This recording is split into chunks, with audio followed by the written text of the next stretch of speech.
Assalamualaikum warahmatullahi wabarakatuh. Salam cinta belajar. Bertemu kembali dengan saya Pak Didik. Kali ini masih dalam edisi pembahasan soal-soal pretest PPG tahun 2022.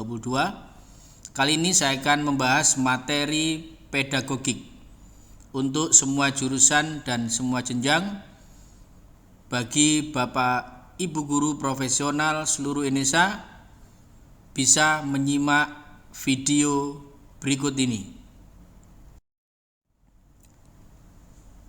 Seorang guru mengajar di dalam kelas dengan metode ceramah, sehingga proses pembelajaran lebih terpusat pada guru.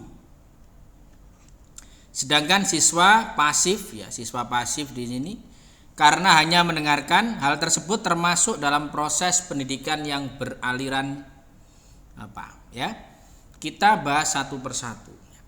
Untuk behavioristik ini memang bersumber pada guru, orientasinya pada guru. Dan guru memberikan stimulus, baru nanti ada respon dari siswa. Untuk perennialisme ini hampir sama pengertiannya dengan esensialisme, yaitu menekankan pada idealisme dan realisme.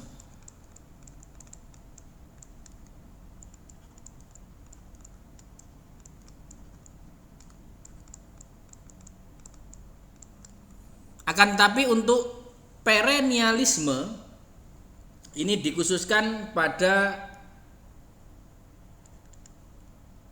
ketetapan atau hal-hal yang ada sepanjang masa.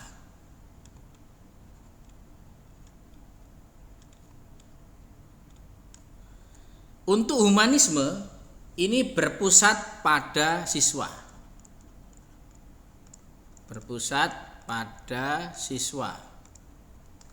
Jadi guru tidak otoriter di sini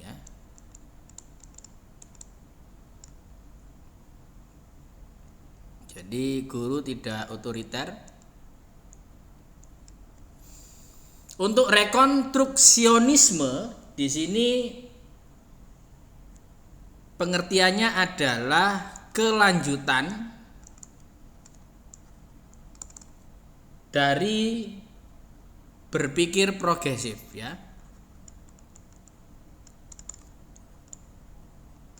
Berpikir sesuatu yang maju, nanti ada tindak lanjutnya, yaitu dinamakan rekonstruksionisme. Jadi berdasarkan soal yang ada terpusat pada guru, siswa pasif. Tujuan pendidikan bangsa Indonesia yaitu pembentukan manusia yang ideal. Berikut ini implementasi sila kelima, yaitu keadilan sosial bagi seluruh rakyat Indonesia. Dalam pendidikan sebagai upaya pencapaian tujuan tersebut adalah yang A, guru mengarahkan peserta didik untuk taat terhadap Tuhan Yang Maha Esa. Ini sila ke-1 ini. Orang tua memberi contoh pada anak untuk tidak melakukan diskriminasi pada siapapun. Ini bisa sila ke-2. Peserta didik diajarkan untuk mencintai dan mengkonsumsi produk dalam negeri. Ini juga berhubungan dengan sila ke-2.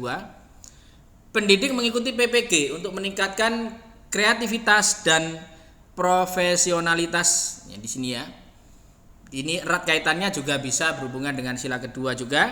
Sekolah melakukan kerja bakti sosial di sini melibatkan peserta didiknya. Jadi ini yang paling tepat, yaitu yang E. Berikut ini contoh kegiatan yang tergolong ke dalam praktek pendidikan Kata kuncinya ada di praktek pendidikan. Dari sini sebenarnya cukup kita pandangi, kita pahami, dan kita renungkan, sudah muncul jawabannya sendiri. Praktek pendidikan itu kan ada hubungan, keterkaitan, ada interaksi. Ada interaksi antara guru dengan peserta didik. Di antara ABCDE di sini yang ada interaksi hanya yang C, yaitu Pak Andi sedang mengajarkan konsep bangun ruang kepada peserta didiknya. Yang A, Pak. Ibu Ani membaca buku. Ibu Ani sendirian membaca buku. Ibu Heni dan Pak Didi berdiskusi, guru dengan guru. Yang D, Pak Budi mencari ide untuk memotivasi, masih mencari ide. Pak Ajar mendownload file, masih mendownload, tidak ada interaksi antara guru dengan siswa. Jadi yang paling tepat adalah yang C. Sebagai humanisasi pendidikan bukan berarti pembentukan manusia peserta didik oleh manusia lainnya atau pendidik. Sebab asumsinya bahwa manusia atau peserta didik adalah, jadi semua manusia itu cenderung bersifat di sini manusia merupakan makhluk otonom, ya, masih mandiri di situ, ya, bergantung apa yang akan dilaksanakan di situ. Jadi asumsinya bahwa manusia atau peserta didik di situ adalah sebagai makhluk otonom. Seorang pendidik, ya, perlu memahami landasan pendidikan. Ya, di sini pengertian landasan pendidikan. Jadi atau dasar hukum lah di situ sebagai pendidik. Apa manfaat di situ, ya? Yang A, memahami berbagai karakteristik peserta didik sehingga memandang peserta didik sebagai pribadi yang unik. Ini bukan hasil dari atau manfaat dari landasan pendidikan. Menumbuhkan sikap berpikir kritis, membantu pendidik dalam menentukan metode pembelajaran yang tepat, meningkatkan perkembangan pola pikir dan pola kerja pendidik tentang bagaimana seharusnya melaksanakan. Lah, di sini yang paling tepat. Karena landasan pendidikan itu kan mengatur supaya guru atau pendidik dapat melaksanakan praktek pendidikan seperti seharusnya. Jadi yang D. Berikut ini implikasi landasan historis, ya, sejarah dalam proses pendidikan di Indonesia. Guru melaksanakan perannya sesuai dengan semboyan Tutwuri Handayani. Oke, ini tepat, tapi kita baca coba untuk berikutnya. Kurikulum pendidikan dikembangkan dengan memperhatikan psikologi. Ya, ini bukan historis, bukan landasan historis. Pembentukan komite sekolah juga bukan. Guru mengajarkan mata pelajaran bermuatan lokal, bukan landasan historis. Terdapat program bantuan operasional sekolah, apalagi di sini ditambah bukan, ya. Jadi yang paling tepat adalah yang A. Pengertian landasan dibagi menjadi dua, yaitu landasan fisik dan landasan konseptual. Kalau konseptual di sini secara tertulis cenderung boleh dikatakan sebagai landasan hukumnya. Kalau landasan fisik ini berbentuk benda nyata, ya. Bisa tertulis tapi berwujud benda nyata. Di situ bisa jadi kurikulum dan silabus, ini bisa masuk ke dalam landasan fisik, bisa juga bangunan dan sebagainya. Tapi untuk konseptual ini cenderung di Pancasila dan Undang-Undang Dasar 1945. Pendidikan harus dilakukan sesuai dengan tahapan-tahapan dan tugas perkembangan peserta didik.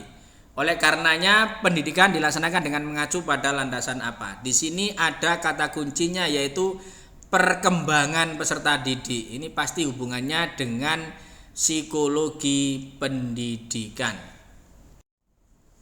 Sila pertama Pancasila adalah ketuhanan yang Maha Esa. Oleh sebab itu pendidikan hendaknya bertujuan agar peserta didik beriman dan bertakwa kepada Tuhan yang Maha Esa.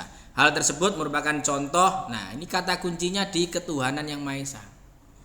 Dari sini cukup kita pandangi, kita pahami, dan kita renungkan, sudah kita bisa menjawab dengan sendirinya. Dan tepat adalah di situ religius, ya, yaitu yang C.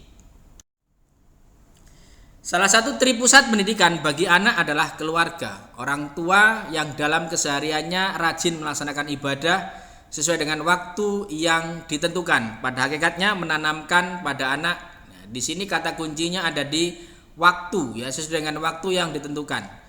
Apabila kita melaksanakan sesuatu, terutama berhubungan dengan ibadah, sesuai dengan waktu yang ditentukan, tentunya ini melatih kedisiplinan dan tanggung jawab. Bapak Ibu guru profesional di seluruh Indonesia, untuk nomor 11, perkembangan kognitif peserta didik sekolah dasar berada pada taraf operasional konkret. Sehingga mereka merasa kurang memahami materi pelajaran yang disampaikan gurunya secara verbal saja. Proses pembelajaran tersebut akan efektif jika disertai dengan menggunakan apa? Di sini kata kuncinya di konkret sama verbal. Siswa SD, peserta didik SD cenderung memahami sesuatu yang konkret. Apabila guru hanya verbal saja, hanya berbicara saja, tentunya susah diterima oleh peserta didik. Tentunya harus disertai dengan media yang konkret atau media benda nyata di situ. Yang tepat adalah yang B. Pada suatu proses pembelajaran yang kebetulan hari itu bertepatan dengan peringatan Sumpah Pemuda, guru sebelumnya telah menghimbau kepada peserta didik untuk mengenakan busana daerah di sini. Busana daerah masing-masing. Tindakan guru tersebut memperhatikan karakteristik peserta didik pada aspek etnik, ya, berhubungan dengan suku atau kedaerahannya masing-masing. Pak Adit, seorang guru SMP X, ketika melakukan proses pembelajaran menghadapi peserta didik yang berasal dari berbagai latar belakang. Di sini menyebutkan kondisi keluarga. Ada keluarga mampu, ada keluarga yang miskin, ada orang tua yang menjadi pejabat, dan ada juga yang menjadi buruh dan pegawai swasta.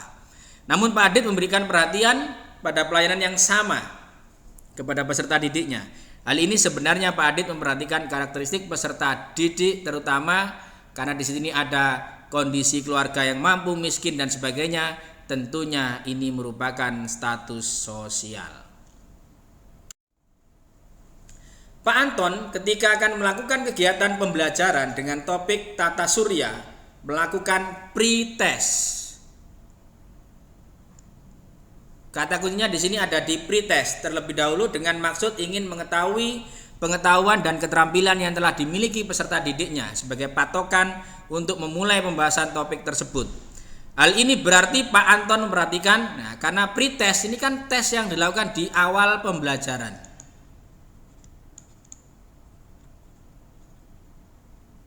Maka ini digunakan untuk memperhatikan karakteristik peserta didik dalam hal kemampuan awalnya. Berikutnya, guru A ketika melakukan proses pembelajaran selalu menggunakan media. Kadang memutar video pembelajaran, kadang memutar CD audio, kadang menggunakan poster berwarna agar peserta didiknya memperhatikan dan tertarik terhadap apa yang dibahasnya serta senang mengikuti pelajarannya sehingga hasilnya sangat baik. Pembelajaran dilakukan demikian karena pertimbangan apa? Nah, di sini siswa atau peserta didik cenderung akan lebih berminat untuk mengikuti pelajaran dengan baik apabila Bapak Ibu guru menjelaskan dengan menggunakan media, bisa berupa video, bisa CD audio maupun poster berwarna. Sehingga hal ini tentunya dilakukan berdasarkan pertimbangan minat peserta didik. Pak Aris merupakan guru kelas 5 SD. Ketika memberikan pembelajaran menyanyi atau musik, memilih lagu-lagu dari daerah, lagu daerah ya. Di sini lagu daerah. Tentunya di sini erat kaitannya dengan karakteristik peserta didik, terutama di bidang kultural atau budaya. Pada saat pembelajaran berlangsung, guru mengingatkan peserta didik yang kurang semangat dan kurang aktif dalam belajar.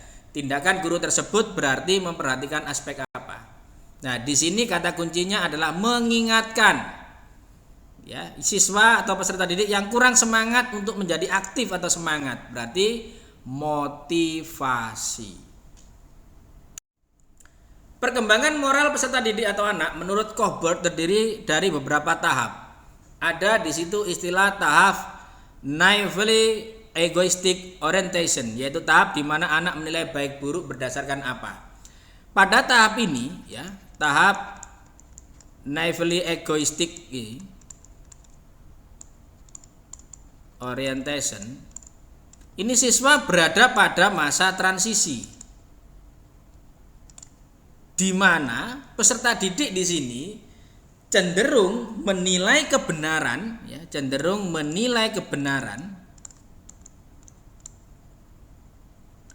berdasarkan konsekuensi.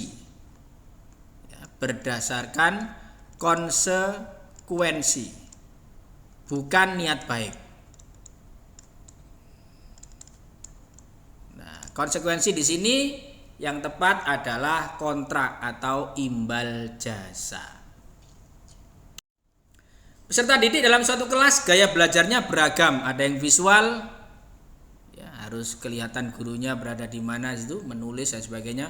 Auditori, cukup mendengarkan di situ, bisa mengikuti pembelajaran. Ada kinestetik, itu gabungan antara visual dan auditorial di situ. Namun kegiatan pembelajaran selama ini masih banyak yang konvensional, klasikal, ya. Agar dapat memenuhi ketiga gaya tersebut, berarti semuanya, suara ada, gambar ada, dan prakteknya juga ada. Maka yang paling tepat adalah menggunakan media audio, video, dan percobaan, yaitu yang D. Pada suatu proses pembelajaran di taman kanak-kanak, peserta didik akan dikembangkan aspek motorik kasar. Ya, motorik kasar. Kata kuncinya ada di motorik kasar. Otomatis karena di sini motorik kasar berarti erat kaitannya dengan otot-otot besar. Jadi erat kaitannya dengan fisik, ya, bukan otak. Jadi fisik lebih dominan. Fisik lebih dominan daripada otak. Berarti dari sini yang paling tepat adalah menendang bola.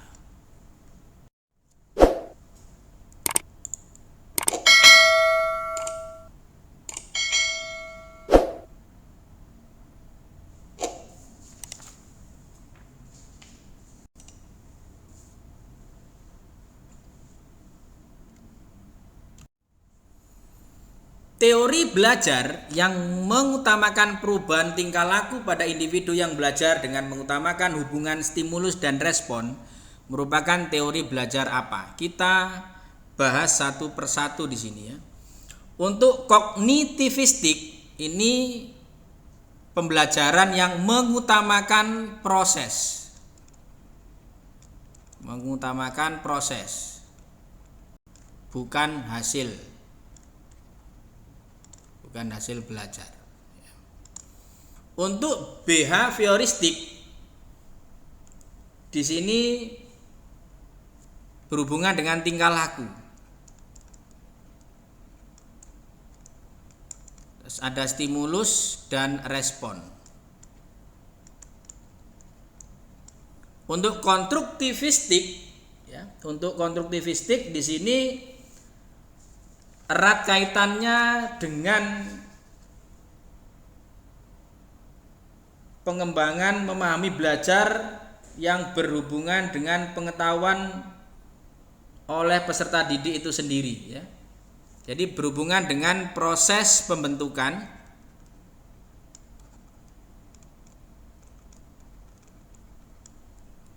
pengetahuan oleh peserta didik itu sendiri.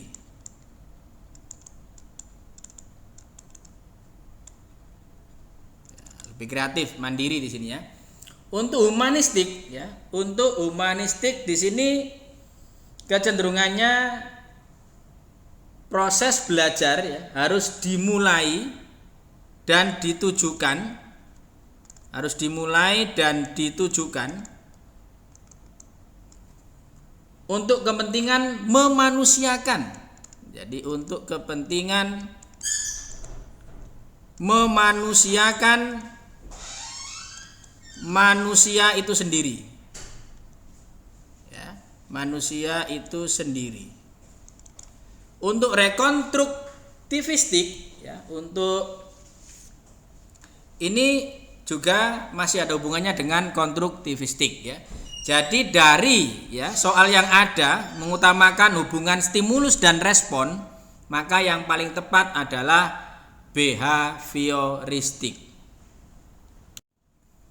Apabila dalam proses belajar peserta didik melakukan sesuatu sampai dengan mendapatkan respon yang tepat dan sesuai dengan apa yang diinginkan, serta menghilangkannya apabila dirasakan tidak sesuai. Hal ini merupakan prinsip belajar dari siapa, ya.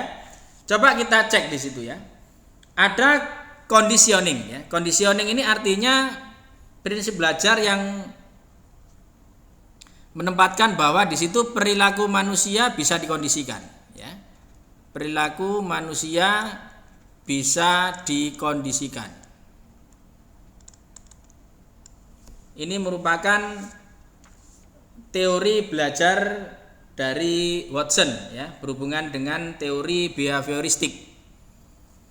Trial and error ini bisa mendapatkan respon yang tepat sesuai dengan apa yang diinginkan dan menghilangkan apabila dirasakan tidak sesuai. Jadi memang soal itu yang paling tepat jawabannya adalah trial and error. Kalau shaping bagaimana? Shaping di sini adalah prosedur yang digunakan untuk membentuk perilaku yang belum pernah ditampilkan ya. Jadi membentuk perilaku yang belum pernah ditampilkan.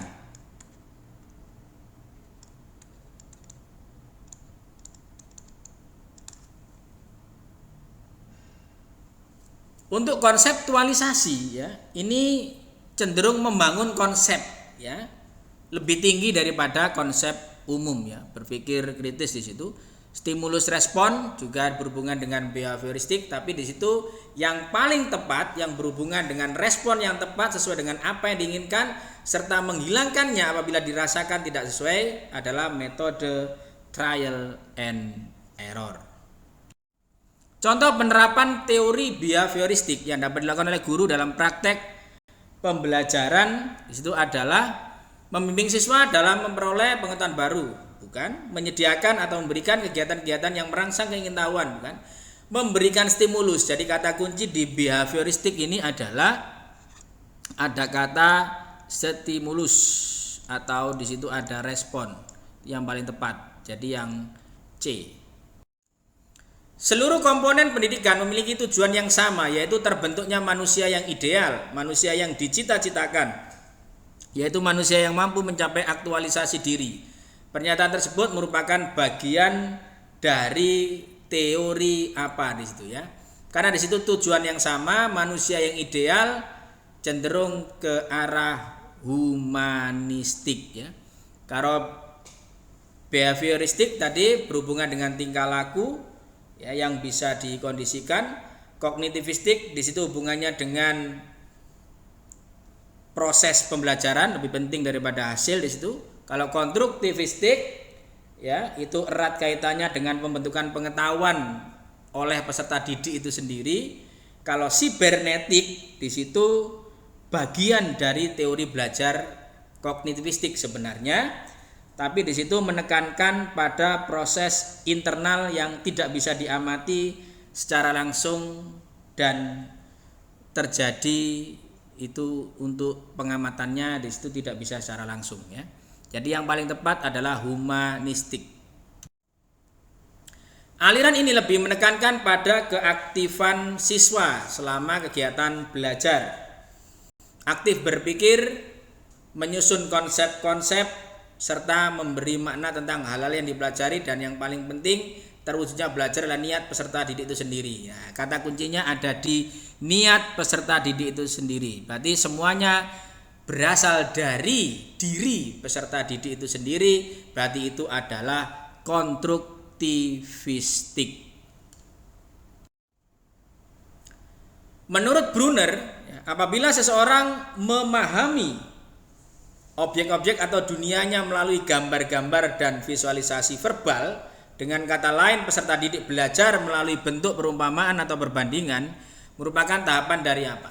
Menurut Brunner, perkembangan kognitif itu dibedakan menjadi 3 tahap. Ada enaktif, ada ikonik, dan ada simbolik. Kalau enaktif di situ memahami lingkungan, ya. Jadi enaktif di sini memahami lingkungan.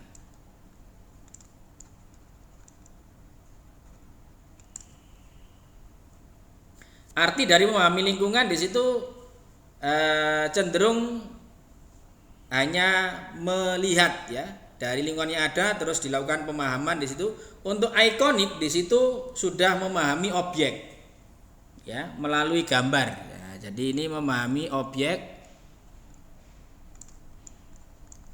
bisa melalui gambar dan visual. Kalau simbolik di situ manusia sudah mampu memiliki ide atau gagasan yang abstrak. Ya, jadi sudah memiliki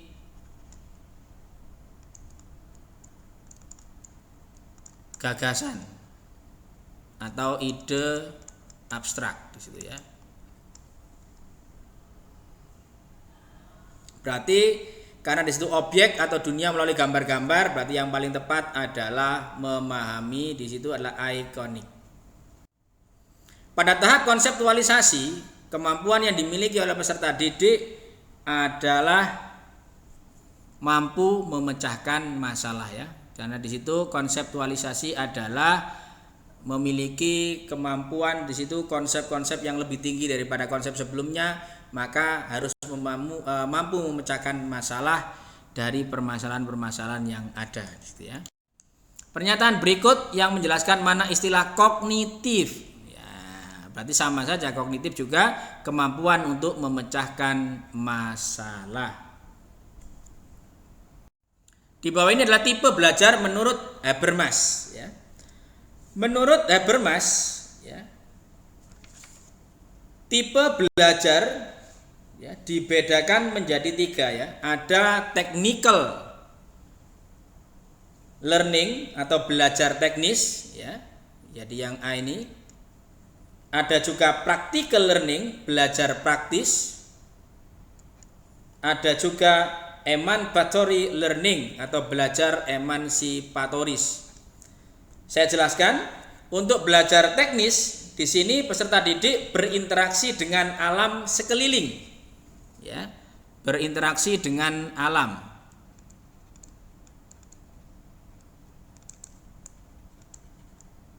Ini bagus untuk pembelajaran untuk sains ya. Kalau praktis di situ erat kaitannya interaksi dengan lingkungan sosial ya, interaksi dengan lingkungan sosial.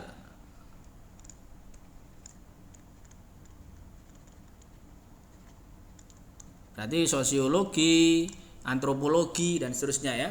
Kalau belajar emansipatoris di situ mencapai pemahaman ya dalam kesadaran yang tinggi ya akan terjadinya perubahan budaya dalam lingkungan ya di situ.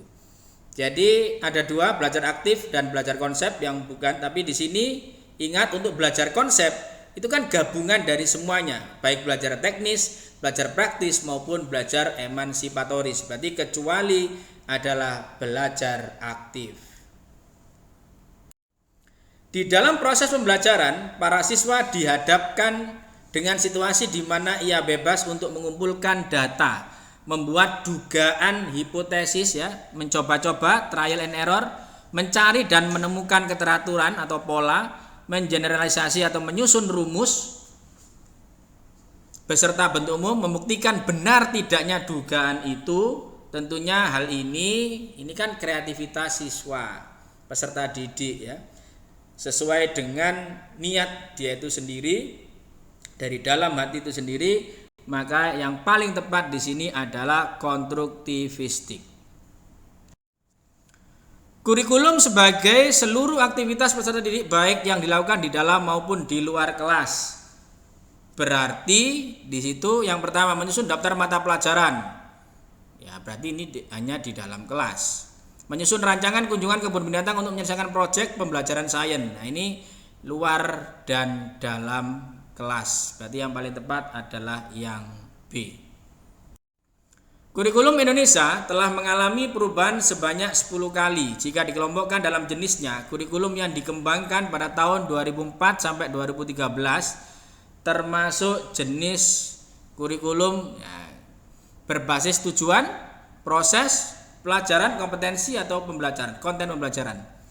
Ya, tentunya berbasis kompetensi ya.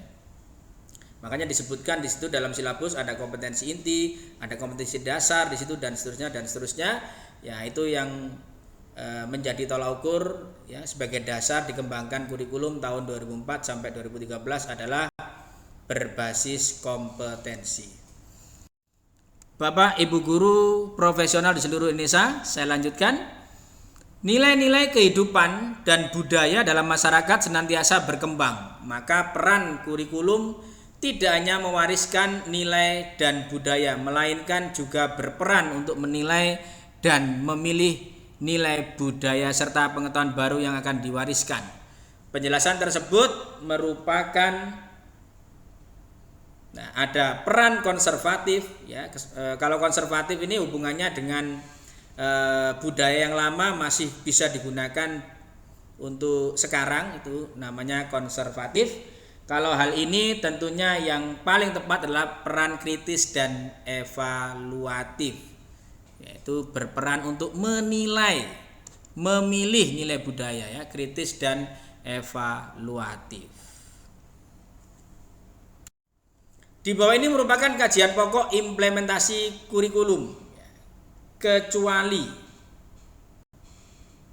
mengembangkan program betul, pelaksanakan pelajaran betul, pengembangan kurikulum. Nah, ini kalau sudah implementasi di sini berarti kajiannya kecuali adalah pengembangan kurikulum.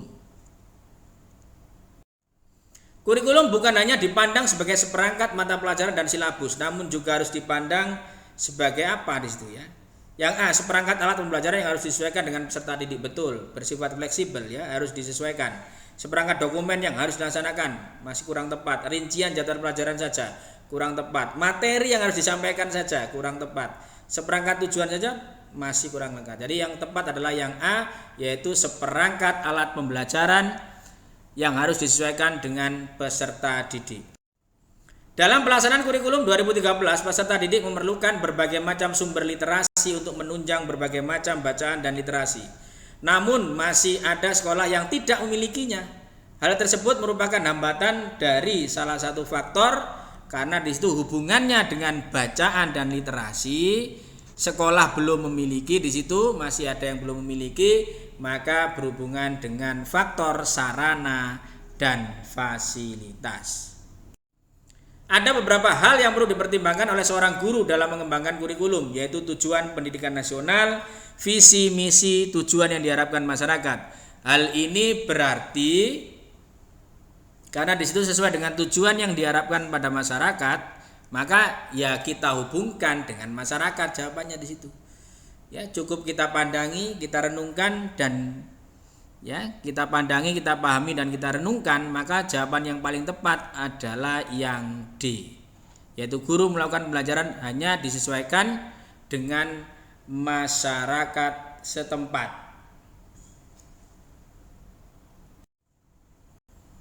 38. Menurut Friedman, perkembangan teknologi begitu cepat, namun manusia belum bisa mengimbangi percepatan perkembangan teknologi.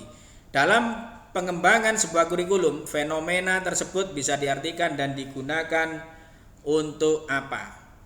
Yang pertama, identifikasi perkembangan zaman, sehingga pembelajaran harus mengikuti perkembangan teknologi, mengidentifikasi perkembangan teknologi, menyiapkan antisipasi untuk mengejar ketertinggalan. Nah, ini yang paling tepat, yaitu antisipasi, mengejar ketertinggalan dan beradaptasi.